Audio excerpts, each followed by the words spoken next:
BD news অ্যালার্টের আরও একটি সংবাদ সংযোগে আপনাদেরকে স্বাগতম। বগুড়া শহর আওয়ামী লীগের সাধারণ সম্পাদক ও আওয়ামী লীগ নেতা তাজুল ইসলাম গ্রেপ্তার।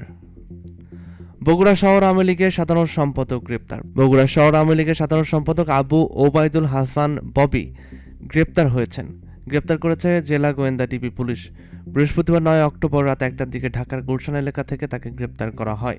গ্রেপ্তার হওয়া আবু ওবায়দুল হাসান ববি বগুড়ার জলেশ্বরীতলা এলাকায় মৃত ইশাক আলীর ছেলে।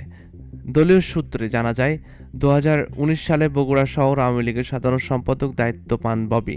পরে 2021 সালে পৌরসভা নির্বাচনে তিনি দলীয় প্রার্থী হিসেবে মেয়র পদে প্রতিদ্বন্দ্বিতা করে পরাজিত হন। গত বছরের 5 আগস্ট ছাত্র জনতার আন্দোলনে সরকার পতনের পর থেকে তিনি আত্মগোপনে ছিলেন।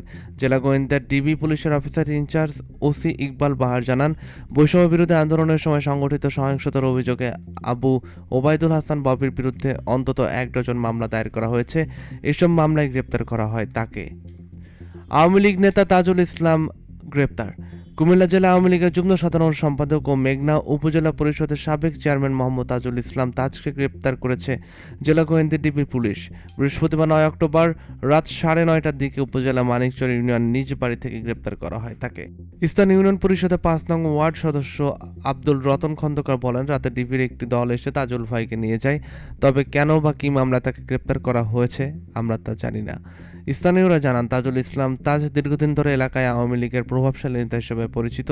তার অনুসারীদের বিরুদ্ধে অতীতে দখল, চাঁদাবাজি, ভয়ভীতির অভিযোগ রয়েছে। সম্প্রতি সময়ে ইউনিয়নে দলীয় অভ্যন্তরীণ বিরোধ ও আধিপত্য বিস্তারকে ঘিরে উত্তেজনা দেখা যায়। মেঘনা থানার officer in-charge OC Abdul Jalil গ্রেপ্তারের বিষয়টি নিশ্চিত করেছে। তিনি বলেন, ডিবি পুলিশের একটি বিশেষ অভিযানে আওয়ামী লীগ নেতা তাজুল ইসলাম তাজকে গ্রেপ্তার করা হয়েছে।